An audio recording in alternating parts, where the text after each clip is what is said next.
Do you see my full screen? I see just the slides. Yes. The full slide in the screen? The full slide in the screen. Very well. So I'll start by telling you a little bit about our program. It's a Master's of Community Planning. We take a lot of pride in that word that we use before planning, community planning. And I hope that you find it meaningful in our offering.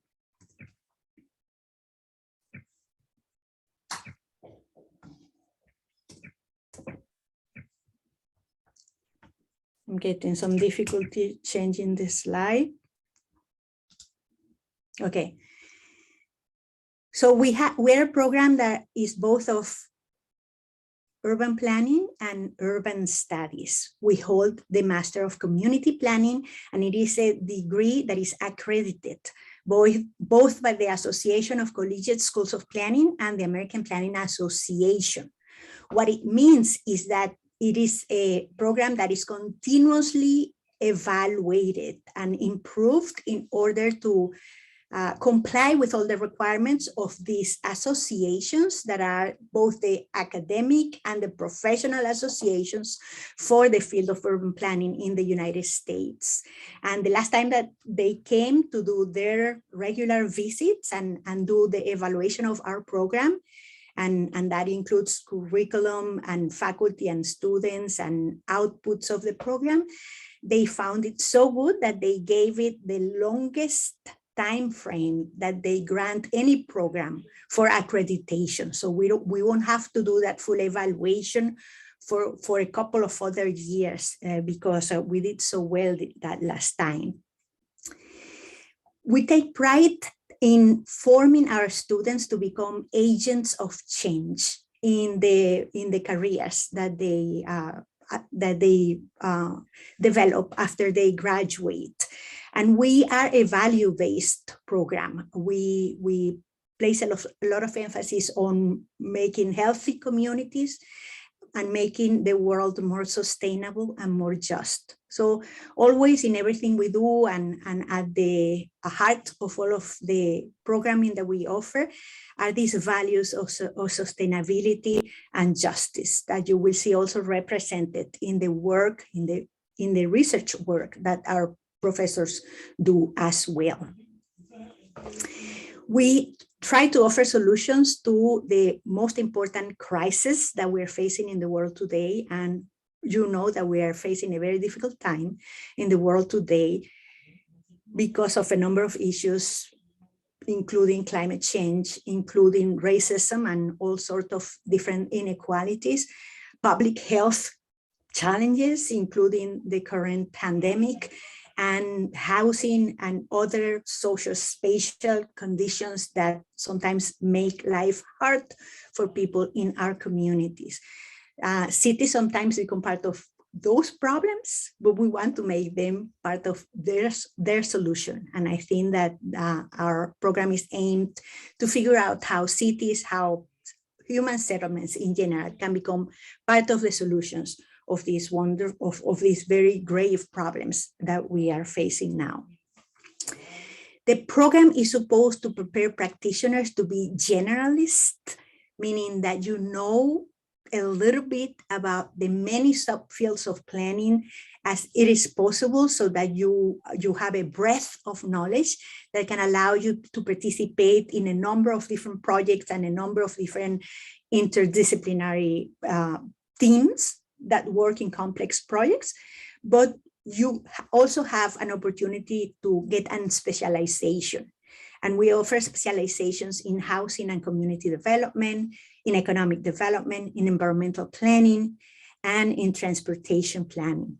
Aside from this, you might be aware now that we have a number of dual degrees. So you can get your degree in community planning at the same time that you can get a degree in a number of other fields, including the fields represented in our school, that is architecture, historic preservation, and real estate development, but also fields outside of the school, including with the information school, a new one on smart cities that maybe Dominic can briefly refer to.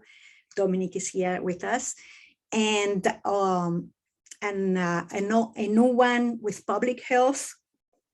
Yeah, and we just talked about the public health challenges, including that of the pandemic, how important it is that we also offer urban solutions to those type of challenges, and many others. You'll have an opportunity to interact with world-class diverse professors that come from different parts of the world and also different parts of the country. So they offer multiple perspectives in different subfields of the planning area, and practitioners and students. Our students are also very diverse. And this is an example of that. This class that we have just admitted is an example of diversity, not only in terms of race and ethnicity and gender, but also in terms of places you come from and the type of life and work experiences and academic experiences that you have had. Our program is also affiliated with the National Center for Smart Growth. That is a well-established center of 22 years old already, which conducts research related to growth management, smart growth, and sustainability. This is quite appropriate because regions like ours in the Washington, D.C. metropolitan area are growing, and particularly we are part of a corridor, the Purple Line corridor, that is having another line of the metro system and is therefore increasing density all across, with a lot of implications for climate change and transportation and housing affordability and issues of equity at large. So it is important that we are part of that conversation, this National Center for Smart Growth and other two centers that we have in our school.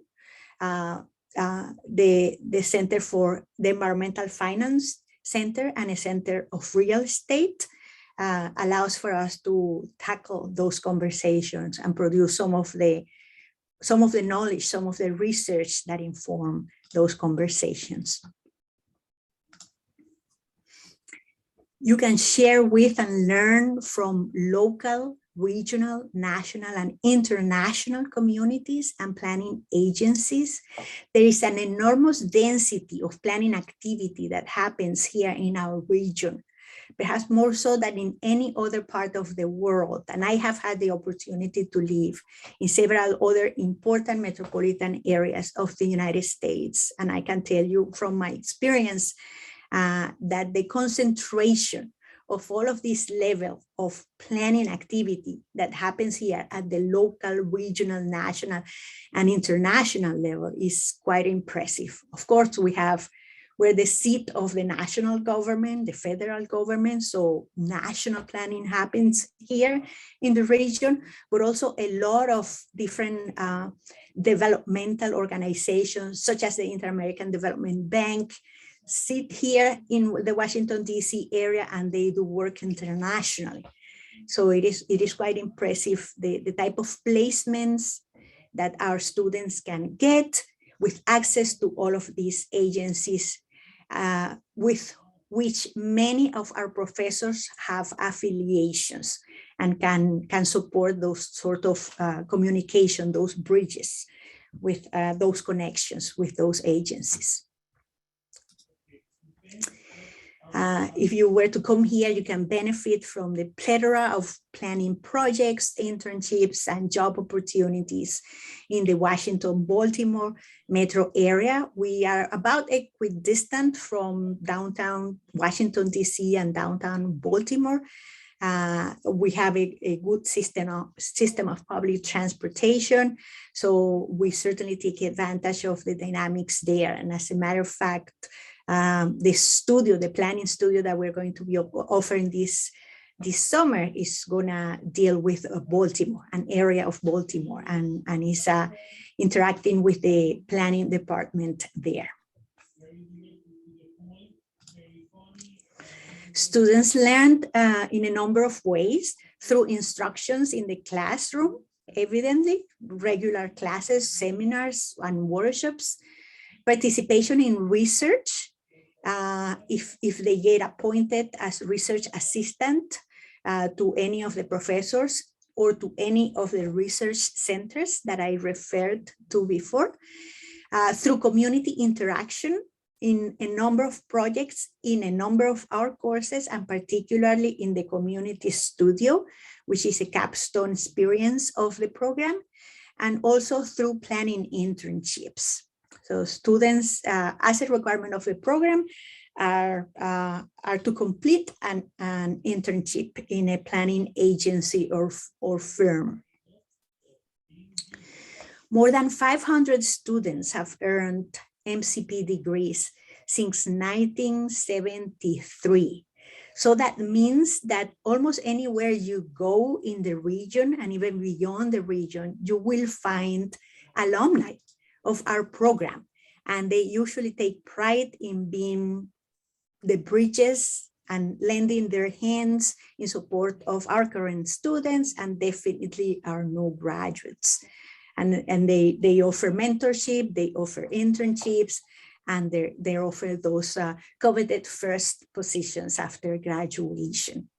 The fact that the program has been around since 1973 also tells you that it is a well-established, mature program that has proven itself already and that has enormous networking and relationship with the alumni and the agencies all around the region and around the country.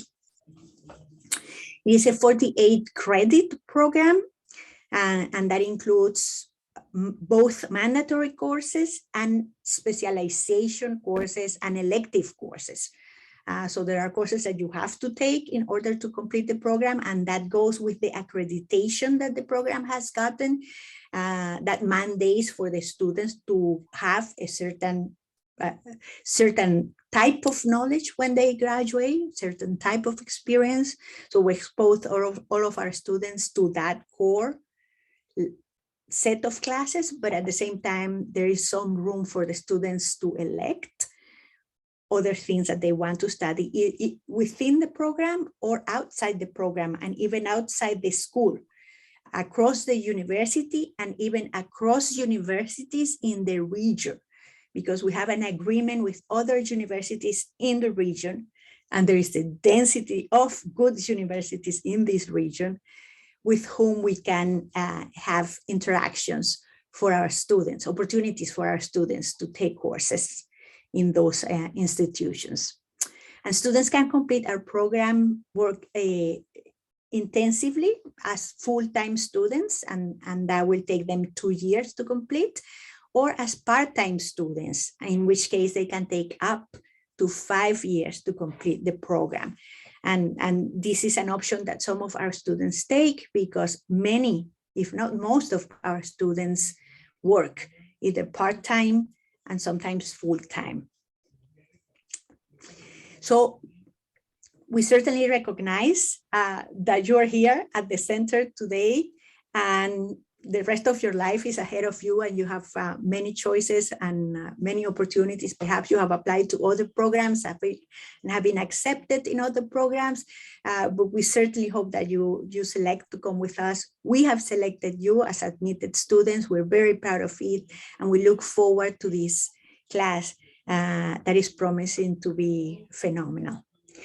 So I'm going to be pausing here and taking questions or comments at this point. Hello, thank you very much for the wonderful presentation, Professor Clara. I have a question. I don't know whether I can go ahead now. Yes, please.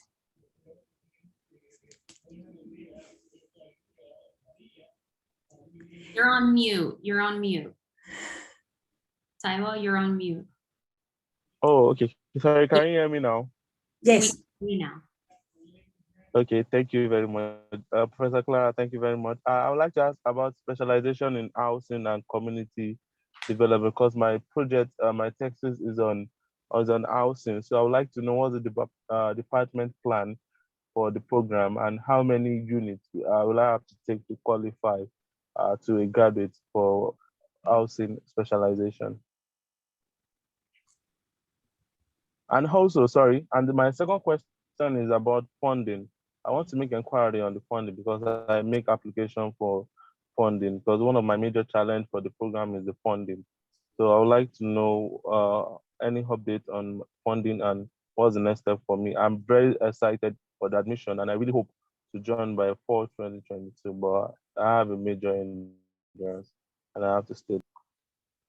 Well, I'm happy to tell you that perhaps our strongest supported specialization is that of housing and community development. We have a number of courses associated with that. So you have choices to select from, and you also have a number of faculty that devote themselves to that. I'm going to be telling you more about the faculty and about the courses that they offer in a minute. So I leave it at that point. And I suppose many of you have questions about funding. Let me tell you that we are currently working on a couple of graduate assistant positions that we are going to be granting some of you admitted students. We have offered your application to the program to these professors and these research centers that are looking for graduate assistants, and they are in the process of selecting who they may want to work with. So you might be reached out shortly in a couple of days, perhaps to have a short interview about the matter. Unfortunately, we don't have positions for all of the students as we would love, but it depends on funding that we have gotten for research. So professors and centers need to apply for research funding, and once they get that, then they can support graduate assistants. That's the way they work. But the university at large also offers graduate assistantships. You can check on that as your letter of admittance said, and I suggest you will do that. And as I said before, many of our students come with their jobs, the work that they do, either on a part-time or a full-time, and they continue to have that as they study. Melissa, do you want to add something to that? Yes, I did. And some of it is a little redundant on what Clara just said, but as you know, we do have limited graduate assistantship positions for this fall. As Clara said, some of you will be receiving some sort of communication, possibly for an interview from these different departments. But I want you to know that the university does have other opportunities available to some of you that may not be selected for a graduate assistantship. You guys are always able to contact the financial assistance office. In addition to that, for the financial aid, rather, I'll be dropping the link in the chat momentarily. But the university also has the e-jobs, which was mentioned in the letter that we sent. And there's always graduate assistant positions there that do come with tuition remission, but not all of them do. So it is important that you ask those questions, during the interview process at the various schools here on campus. And as Clara mentioned, being in this great location where we're in between Baltimore, Washington, D.C., where we refer it to DMV, the district, Maryland, and Virginia, there are lots of planning positions here that, within a reasonable commute from the campus, that you guys are, able to apply for. And, you could work and, go to school. So you do want to keep that in mind. But, if you guys ever have any questions, and this is ultimately where you come, I'm always happy to help. The last bit of resource information that we have as it pertains to jobs, we do release a weekly URSP newsletter. And at the end of that newsletter, there are many positions that our director finds and other people, make us aware of, and we add it there. So, that is another source of finding, some financial assistance. Yes, thank you, Melissa. Would it be possible for them, for the admitted students, to receive the newsletter? Are any of you receiving the newsletter? I did share the email, all your emails. I see a no from Mimi, no from Megan. All right, I'll make sure to follow up and see that, okay. Yes. We'll make sure that you guys are all receiving it for this week's newsletter. So if you don't receive it by Monday, email me and I'll make sure you get it. Very well. Thank you very much, Professor Clara. Thank you very much. On that note, I'm going to be passing it to the current students that we have in attendance here, Dominic and Redwan. Am I missing anybody else? I hope that you can introduce the Student Planning Association and also respond to questions, please.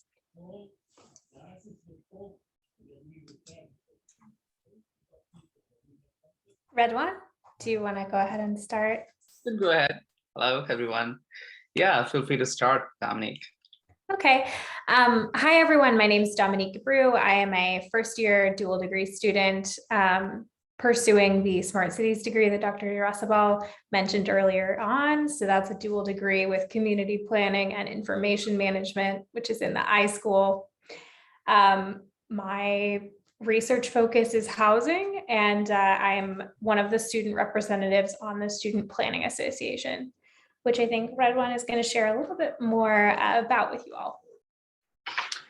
Hi, everyone. This is Redwan. I am also with Dominique. I'm a student in community planning, and this is my second semester. So by the time you'll be joining us, I'll be in second year, and hopefully my specialization will also be in housing, because I'm an architect by profession and my background.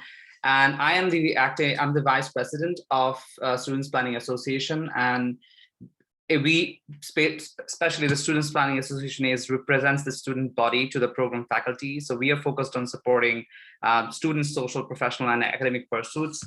So for social events, we are airing social events, webinars that brings together students from different programs, and also we work on cultivating our relationship with our alumni that would actually give us better social context and also help us professionally to build a better communication with other employers and other alumni from previous years. And for professional goals involved, we are working on career panels that would actually help us reach out other previous people from the program who are in job sectors now already.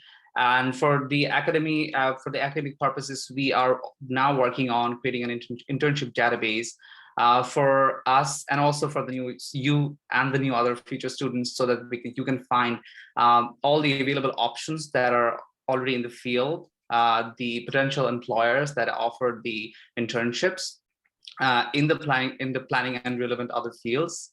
So yes, I want to mention this, that most of the SPA board members are international students, which is great.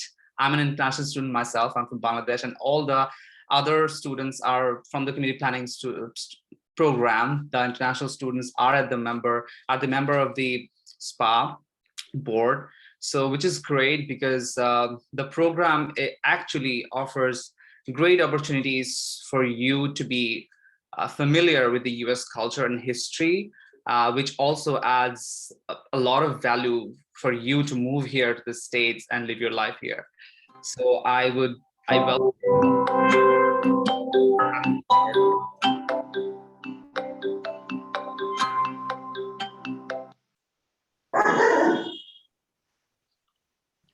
Does anyone have any questions for me and Dominique? Yes, I do. Can I proceed? Sure, go on. Okay, so I would like to make inquiry about how do the SPA facilitate internship? Like after the program, what's the plan? What's the link up between the student association, the university environment, and internship opportunities? Does the SPA serve as a main accessory, or we have to go through the faculty before going through internship? Thank you. So I think, as also Melissa mentioned, we have a newsletter that comes in every week that I make now. Dominic used to make that in the previous semester. So whenever we get all the links from the potential employers, that's forwarded to us, and we put it in the newsletter. And that way, you get to know that you have this internship opportunities available, and you have to apply through those links, and then you get selected for the interviews and the job. Was that a sufficient answer? Yeah, great. Thank you. Thank you. Welcome. Yeah, so Dewan, I did want to address your question, and I wanted to do it, not just in comments, because I know a lot of you have the same question.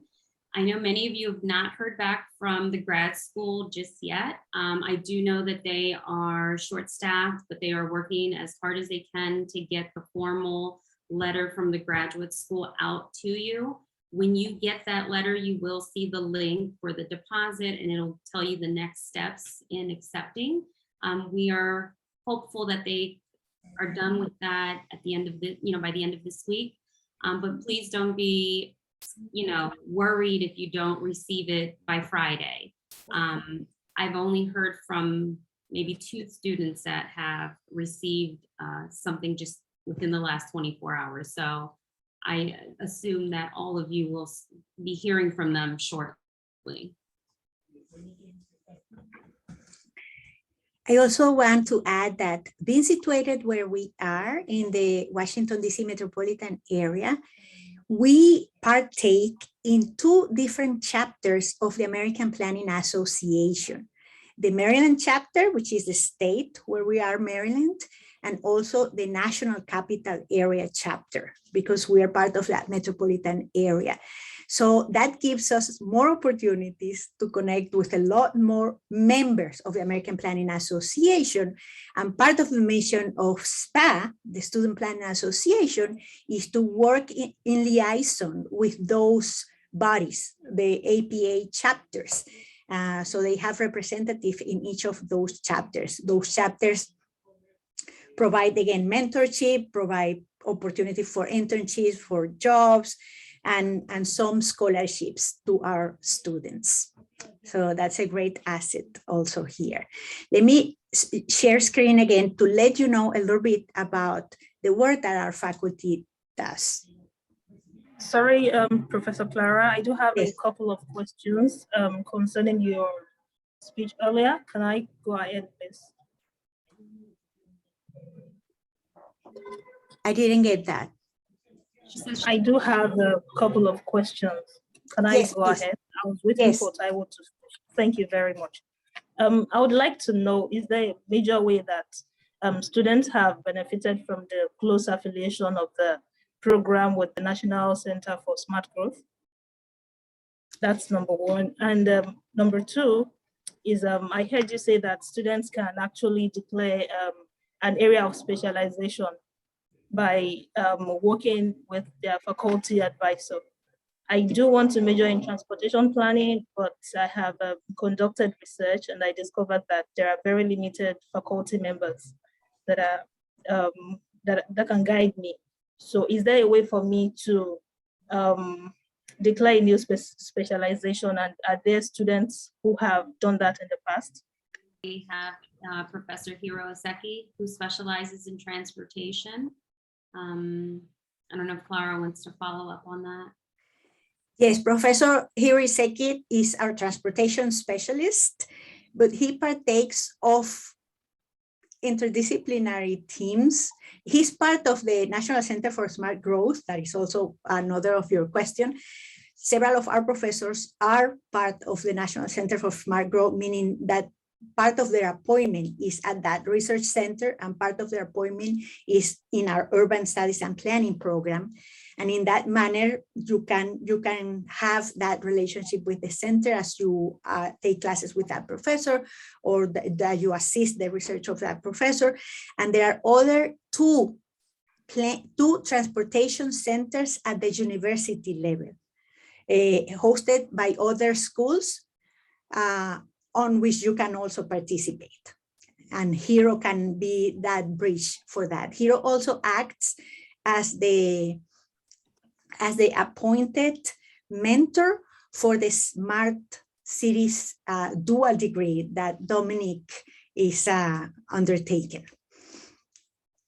So let me tell you more about our faculty then on that note. Let me know, Melissa, if any faculty is in attendance. Otherwise, I will be sharing a little bit about them with the students. Sure thing.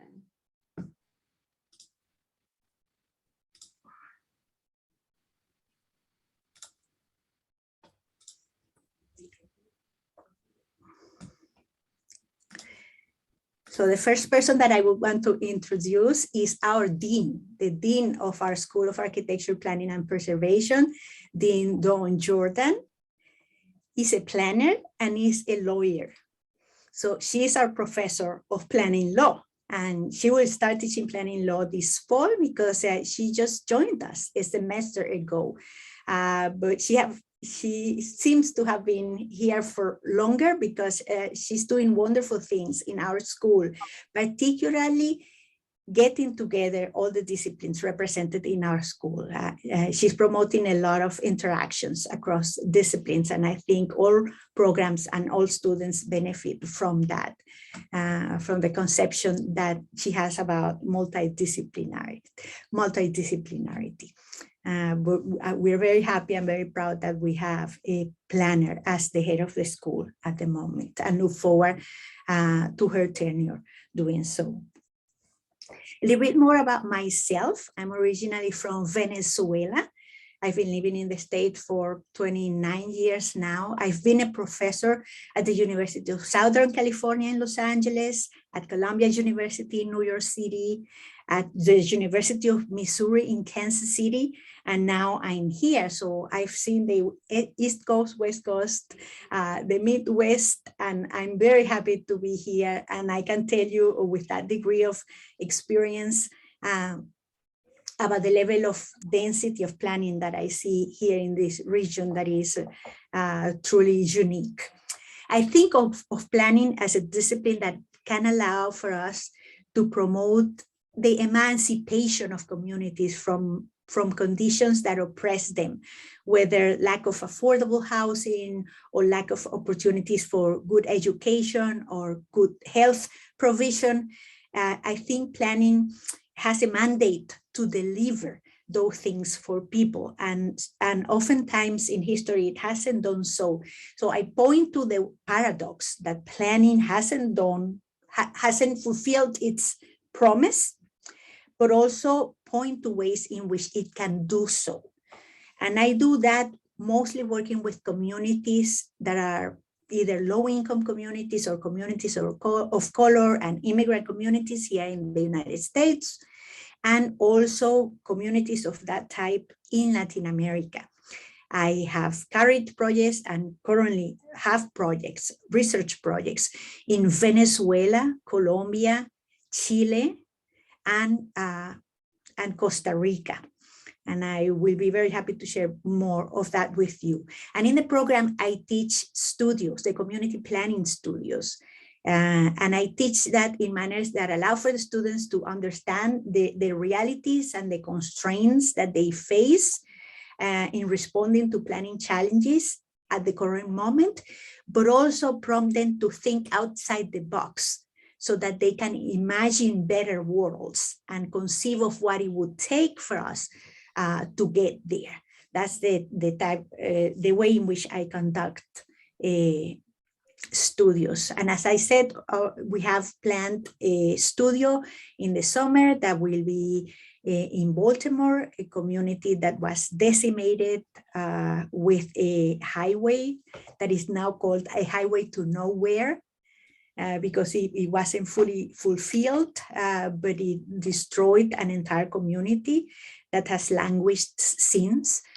And then in the fall, I'm going to be teaching the studio that will refer to Lakeland, that is a historic African-American community nearby campus, also decimated by urban renewal, and that the city, College Park, is now committed to restorative justice. So the studio will deal with that challenge. What does it mean to restore justice for a community that was historically disenfranchised? And what would it take? What would be the planning policies, projects, programs that you will put in place in order to do that? Moving on, we have Ariel Bierbaum, and she does wonderful work at the intersection of people, place, and schools. So she looks at public education as a vehicle, again, for the promotion of the well-being of communities, but also to point out how is it that historically public education of quality hasn't been accessible to all communities and all groups, and have functioned as a racist practice that has segregated, divided communities and have hindered their development. And she points to way that can be overcome. So she does that in the classroom, but she does that on research, on also in the public arena, participating in committees that is transforming education, currently in the city of Philadelphia, where she is concentrating her work at the moment. And she does that with the students in the classroom. Professor Casey Dawkins is our housing specialist. So he teaches those courses, and he also teaches methods courses, quantitative methods in our planning program. He's currently on sabbatical, working for the Department of Housing and Urban Development, so serving in a public role and helping craft public policy in the very important area of housing. He just published a phenomenal book called Just Housing that looked at housing from that lens of justice. So he's also at the very center of a very important challenge that we're facing, not only in the region and in the country, but also the world, that of lack of affordable housing. Professor Chengri Ding is originally from Taiwan, grown in China, and he does work on mega cities, particularly of Asia and particularly in China. And he also works as an advisor and consultant to city governments in China. He will be spending a sabbatical semester in the fall in China, doing that type of work and publishing a new book. He teaches urban economics in our program and is very prolific in research. And his research, a number of his articles have gotten awards, recognitions for the quality of his research. Then we have Marcus Hendricks, that is our environmental specialist. So he will be the professor that leads this area of specialization and that teaches those courses for us, teaches courses on community resilience, urban infrastructure planning, the sustainable city, growth management and environmental planning. He also is the director of a stormwater infrastructure, resilience and justice lab, another lab, almost a research center that we have in the school that does this type of work. So maybe you will have an opportunity, if that is of your interest, to work on research in those areas with Professor Marcus. He pays a lot of attention to disenfranchised communities and how we see that they have become vulnerable to the risk of lack of infrastructure and the damages of climate change, and how those things can be overcome with the support of those communities, making communities participate in science and in their own welfare. Then Professor Hiro Iseki, we already talked a little bit about him, a specialist in transportation, but not only transportation, it's a wider approach, the one that he takes when his research focuses on balancing efficiency, effectiveness, and equity in transportation, but also in transportation vis-a-vis the environment, land use, and socio-economic impacts. So he does pay attention to the equity implications of transportation considerations. His currently very interested also on climate change mitigation and is looking specifically at matter of electric vehicles, both domestically in our region and in California, in California state, but also in Japan, where he is from. He teaches those courses for us and teaches also GIS for urban planning. Garrett Knapp is the executive director of the National Center for Smart Growth. He's economist by training and he teaches urban economics. He started to teach a Havana course, a course that deals with the capital of Cuba, and is one of our international offerings that we currently have in the program, and that we hope to continue. And the National Center for Smart Growth is a well-established center, 22 years old. They are about to release a book that talks about the experience of 22 years or 20 years doing smart growth and what it means and where it will go in the future. And is the largest research center that we have in the school and the one that brings the more quantity of projects and the more research funding. And then we have Willow Long Aman, that is another of our rockstar professors, enormously influential in the area of gentrification, immigration, and suburban development. And she's the director of the Small Business Anti-Displacement Project.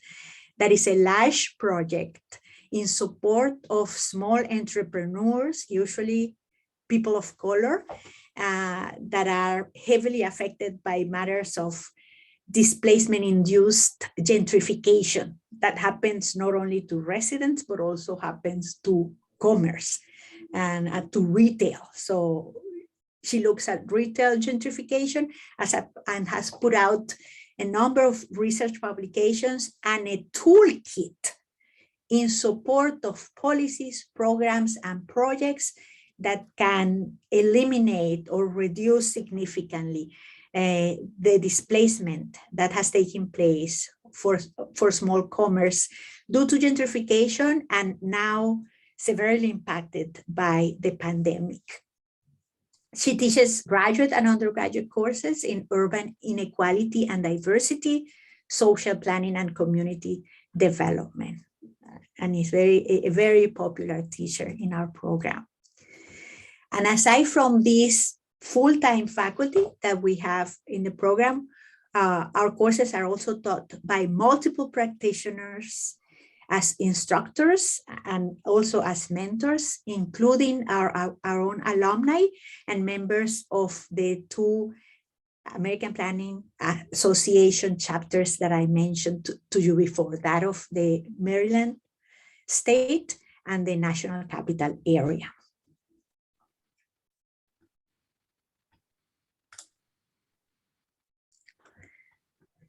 So do you have questions or comments regarding that?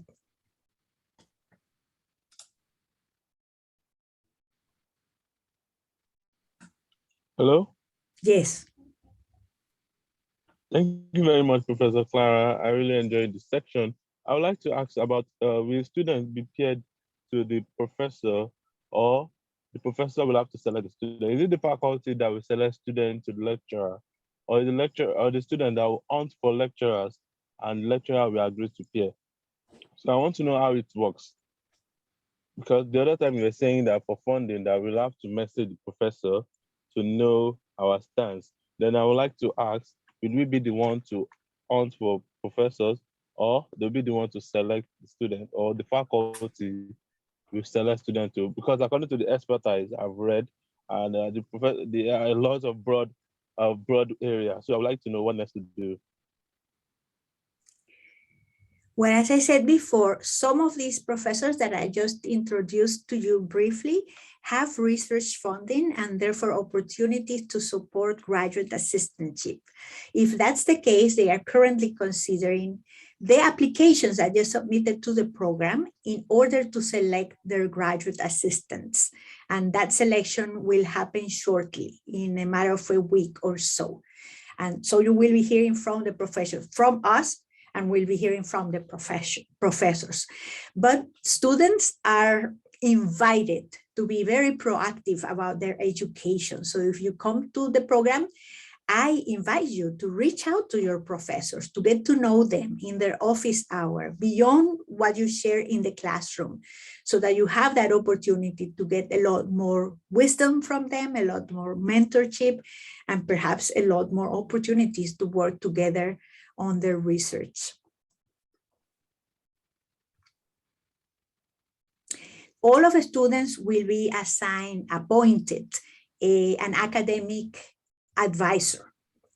So we split the class, the incoming class, among our professors. We each get our share of students to advise, and that will be to keep you in track in your program, allow for you to have conversations about the selection of your courses, sometimes the selection of your internship, things like that. But that relationship is up to you to cultivate further and to make it work for the purposes that you have, to support the type of mentorship that you would want for the type of careers that you aspire to.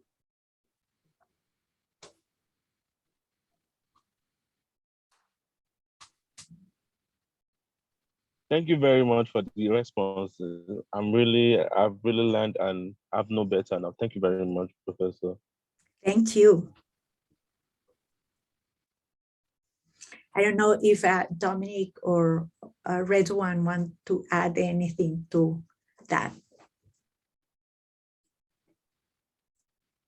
I think Redwan had to hop off, but I will say that, yeah, I mean, I'm the first and only student doing my dual degree, so it's sort of a unique situation, but the faculty have been incredibly supportive of me and trying to make things work based on my own research interests.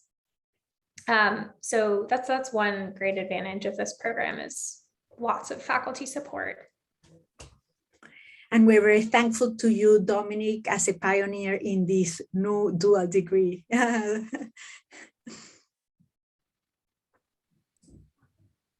Yes, it's been very great. And I know that there's at least one person on this call who did apply for the dual degree. So I'm excited to have some company maybe. Our more established dual degrees, of course, have grown much larger, are very popular, particularly the one with architecture. And so we have a number of you that have applied to the dual degree with architecture, which, by the way, will have their open house in 10 more minutes. So you're welcome to attend that too. And others that have applied to the historic preservation degree and to the real estate degrees that are also offered within our school.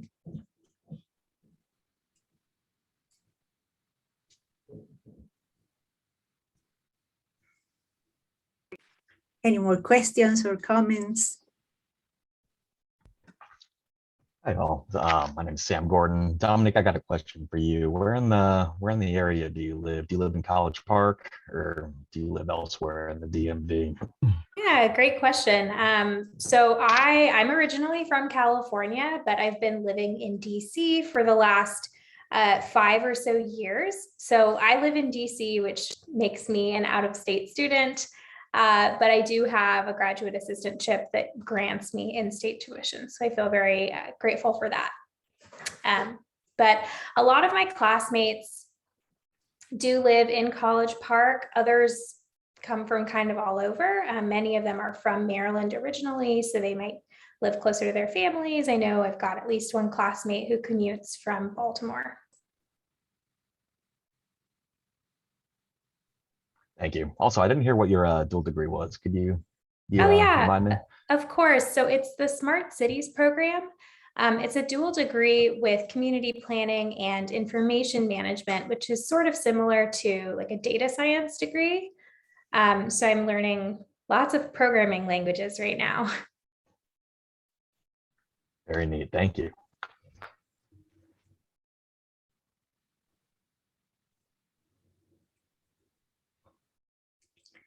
Yeah, there are many housing choices in the area, and you can choose to be in a dense urban area such as Washington, D.C., and you can even commute by metro, or you can live in suburban areas all around campus. You can live in Baltimore as well. So there are a number of choices, and the university does have a housing office, and they have a web page in which you can track, opportunities to rent in the area, opportunities for student housing. And one thing that we could do if the class were interested, the incoming class were interested, was to create a list of people that may want to consider roommating in an apartment or a house, so that you can work collaboratively in looking for housing.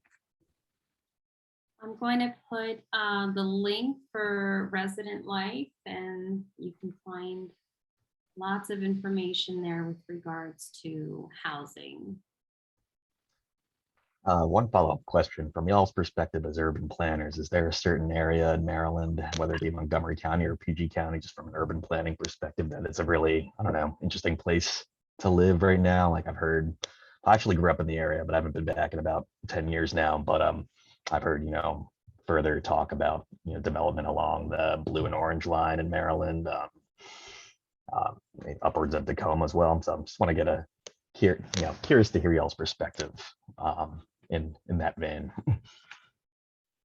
There is a lot of development, new development, multifamily housing, and student housing that is occurring in College Park at the moment, and in several other areas spurred by the Purple Line that is coming. That is a circular line of the metro, not a radial one that goes to or comes from Washington, D.C., but the one that goes around the suburbs of Washington, D.C., which is a very interesting proposition, and is causing for all of the stations, which are under construction at the moment, to work as hubs for new development and new multi-scaled development. So those might be good opportunities once the Purple Line opens. And at the same time, they also bring a lot of challenges for the people that currently reside there or have their small businesses around, and that are facing increasing mortgages and the threat of displacement due to that. So that's part of the challenge that Professor Longaman is trying to address with her research. And the National Center for Smart Growth also has a Purple Line Coalition project that looks at this matter. So they also offer opportunities for study, opportunity for research, and opportunities hopeful to contribute recommendations that can diminish or eliminate the negative implications of the new infrastructure that is coming.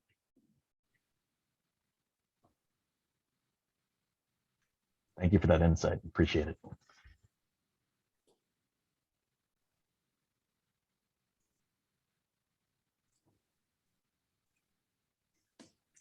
Laura, Dewan is asking if there's any study abroad opportunities for the urban planning program.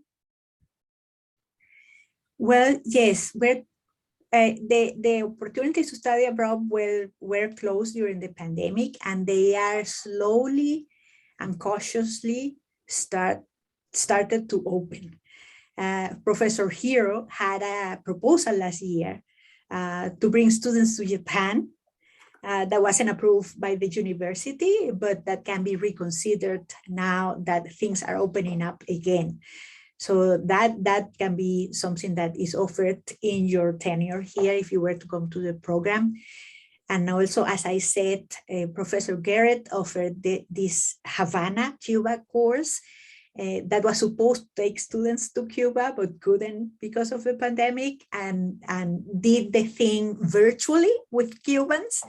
And the hope is that for next January, when the class is hopefully offered again, it can happen with the actual travel to Cuba.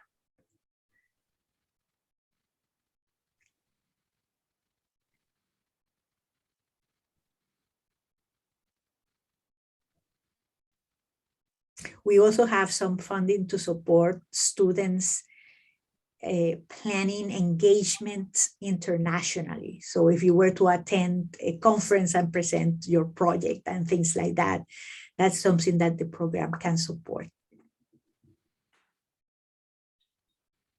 Ashlyn, your question was what percentage of students work full-time while completing the program? I'd say that a vast majority of our students do work full-time. I don't know the exact percentage. Maybe Clara might know. No, I don't know the exact percentage, but is the question the percentage of students that are full-time students or that work full-time? That work full-time while completing the program. Well, anecdotally, what do you think is the case, Dominic? Anecdotally, so in my class here, which is around 30 students, maybe a little bit fewer, I can think of 2 people who work full-time. That doesn't mean that there aren't more. I just have incomplete information, but I did add a little bit more about myself in the chat, including my email address. So if folks want to follow up with me afterward, that's fine. But I do work 2 jobs on campus that amount to 20 hours total. And I also run a social media business outside of school. So if you want to talk about balancing a busy schedule, I'm happy to chat about it. Yes. Certainly, I would recommend not to work full-time if you can avoid it, because then you can concentrate and really savor the program. You can delight on doing your homework, delight on doing the readings for your classes, because otherwise it can become an enormous burden and very stressful to try to have a full-time job and then devote the time and devotion and interest and attention that your classes demand, because classes would not only demand the classroom time, the time that you spend in the classroom. All of the courses will demand for you to do work in preparation and also do homeworks or projects for the class that you will have to entertain outside of the classroom time. So the more time that you can craft for that, the more that you can enjoy the program. But at the same time, we're conscientious of the economic needs of our students, and that is why our classes are offered mostly in the evening, starting at 4 p.m. So the student can have other arrangements during the day.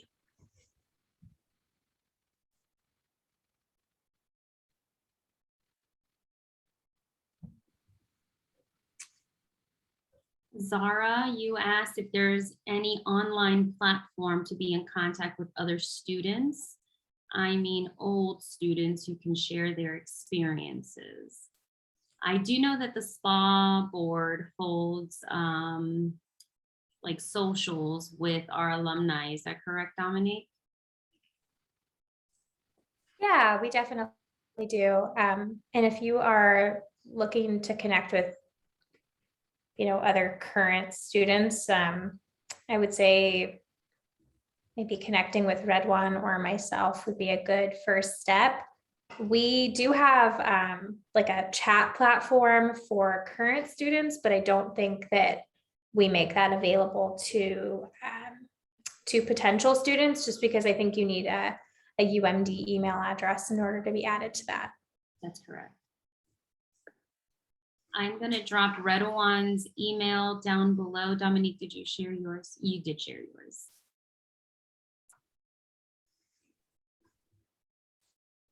For those who do opt to work part-time, or for those who have been working part-time in the program, are those part-time opportunities that they found within the context or connections that they made in the program, or is that more kind of like outside work, like Dominique in your case, where you already had your your social media job on the side? What's the mix tend to be?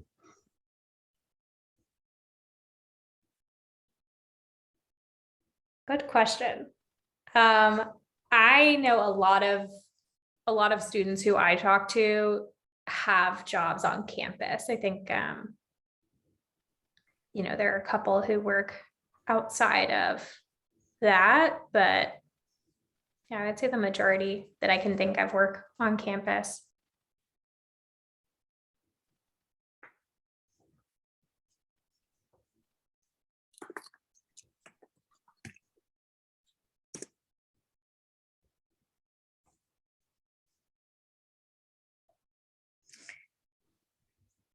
Well, we will remain available to you if you have further questions or commentary to share. We're very happy that you have come to share this hour with us this afternoon. We certainly hope that you select to come to our program. Let us know if we can facilitate any other information that can support your decision.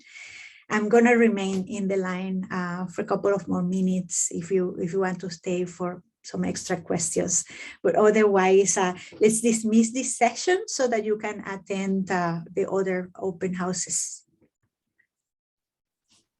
Thank you all so much. Thank you very much. I appreciate it. Thank you everyone for joining and making the time. Hope to see some of you in the fall. Bye. Thank you very much, Dominique. Sorry. Thank you. Yes. Can you tell me again what your concentration is? I'm so sorry. Could you repeat that? Yes, can you tell me again what your concentration is? Oh, yes. So as a dual degree student, I don't have a ton of flexibility in terms of adding like specialization courses. I say that my focus is housing. So really what that looks like a lot of the time is me sort of seeking out additional opportunities to do research on my own. So for example, I'm in a database design course right now. And a semester-long project that we have is designing a database using a tool called SQL. And I somehow convinced my group that we should create a database that tracks eviction data. So just like finding ways to incorporate that research interest throughout the classes that I'm in, because, you know, of course, housing does come up in other courses like land use planning, things like that. So it's really taking that initiative and seeking out those additional opportunities by which I'm pursuing that specialization. Thank you. That makes a lot of sense. Thank you. Hello. Okay. So I had a question. I think I put it in the chat, but I don't think anybody saw it. It was just in regards to GIS and how often or how extensively it was used in the graduate program. GIS is a very important and growing in importance type of tool in planning in general. It is a sought for tool in the job market, so it is important for all of the students to have at least a minimal level of expertise in GIS. So we do have classes that support learning GIS and also advanced GIS in the program, and the students end up using it in many of the projects in other courses, and particularly in studio courses. So we certainly recommend it. Oftentimes we have the classes offered in the regular semester, but oftentimes we also offered it in the summer sessions or winter sessions. So students can take it sort of on the side. They don't need to take it as part of their regular semester package. They can also do them during shorter summer or winter sessions. Okay, thank you. And I want to thank you both for this session. It was extremely helpful and I appreciate it. Thank you very much. Thank you for coming. Oh, can you hear me? Yes. Okay, please, I want to know if the school has any plan for students to pay their fees in installments if in case they don't have any funding. Do you know about that, Melissa? Because it's not a matter of our our school deciding that. That's a university matter. I'm sorry, he cut out on my end. Can you repeat the end of your question, please? Okay, please, I wanted to know if the school has a plan for you to pay your fees in installments when you don't have any funding. Payment plan. I believe that they do have a payment plan. Did you see the information I sent you with the, in the chat earlier where I sent the financial assistance? And I do know for sure, my daughter is a student here at the University of Maryland, and she does opt to do the like a payment plan where they break up, the payments. But I can email you, more relevant information to your specific question and get you in contact with them so you could ask them, the questions that you may have with regards to that. Is that okay? Okay, please. Okay. I'll email you as soon as we wrap this up. Okay, please. Another thing is in accepting the application, when you look at the letter, it is stated that you should write to inform. Should it be a normal mail or a document form that you write officially? I'm sorry, can you repeat that? Okay, I want to know, in accepting your application, said you have to write to inform the admission office by 15th April. Is it a normal mail or it should be a document form, like something like that?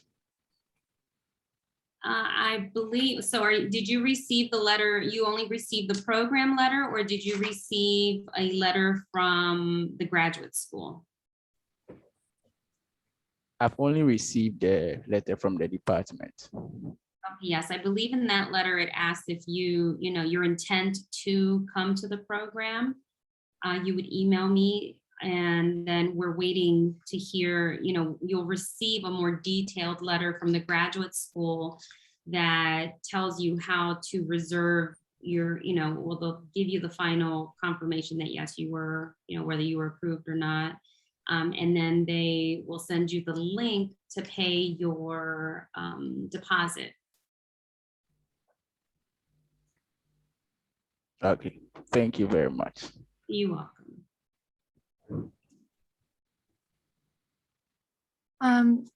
Professor Clara, sorry. I just wanted to say I attended your lecture in Professor Burke's Latin American Architecture and Urbanism course. I don't know if you remember that. Yeah, and I just wanted to say, it was really insightful learning about the justice implications of planning and potential. So I'm really excited for the program. And wonderful. Thank you for sharing that. It's lovely when somebody comes back and says, remember that lecture? Yeah. It made an impact. So I'm happy to hear that. Yes, this is what the program is about. It's very centered on the intent of promoting justice.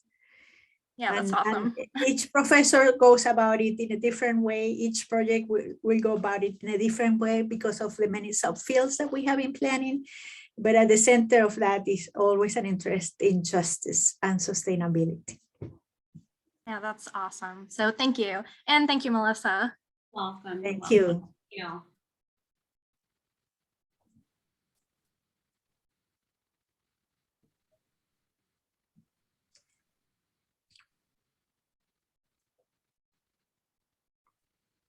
Any other questions? Yes, I do. Can I go ahead? Yes, please. All right, thank you very much. Are there particular organizations where students like to intern at? Have you observed any trend in students' preference of places of internships? There is a variety of organizations in which our students have had internships because as I told you in my presentation, we have local, that is city-based, we have state-based, we have federally based organizations that do planning here, and our students have gone to all of those internships. We have agreements with the county departments of planning. Counties are a very important political unit in this region. and they hold very robust planning agencies, and they usually offer a number of internships for our students. So many of them go to these county agencies of planning to do their internships. And sometimes those internships are converted into their first jobs because they do the internship well, they develop those relationships, and then those departments want them there to stay there. Thank you. Thank you for the very generous clarification. You're welcome.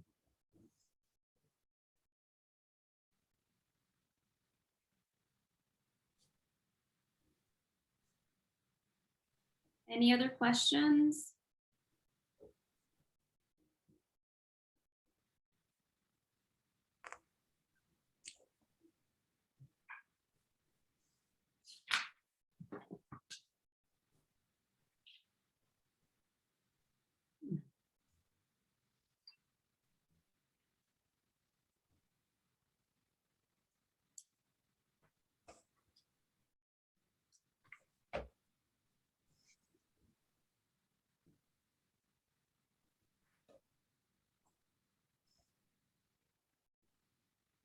If you guys have no further questions, please, make note of my email address that I dropped in the chat, and feel free to use it as you need. 1 second, one more person's coming in. Feel free to ask me any questions that may arise from now until you make your decision. I am here to answer all your questions.